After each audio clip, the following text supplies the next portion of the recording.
हथेली को इंग्लिश में क्या कहते हैं और शरीर के कुछ और अंगों को इंग्लिश में क्या कहा जाता है, ये आज के इस वीडियो में सीख लेते हैं। हथेली को इंग्लिश में पाम कहा जाता है, PALM पाम। सिर को इंग्लिश में हेड कहते हैं, HEAD हेड। आंख को इंग्लिश में आई कहा जाता है, EYE आई। और दोनों आंखों को एक साथ कहें तो आईज कह सकते हैं, EYES आईज। कान को इंग्लिश में ईयर कहा जाता है, EAR ईयर।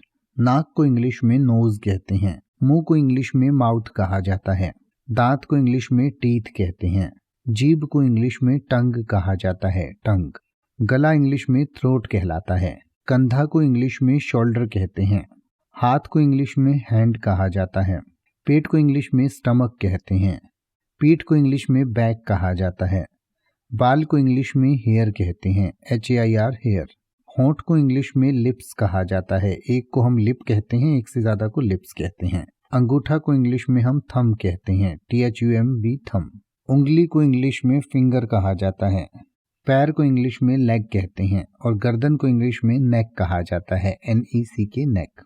अब आप ऐसे ही किसी भी वर्ड का मतलब हिंदी और इंग्लिश में YouTube पर सर्च कर सकते हैं। आपको मेरी वीडियो मिल जाएगी जिसमें आप बिना किसी फालतू बकवास के सीधा उस वर्ड का मतलब समझ पाएंगे। तो ऐसी ही वीडियोस को देखते रहने के लिए चैनल को सब्सक्राइब करें और बेल आइकन को प्रेस करें।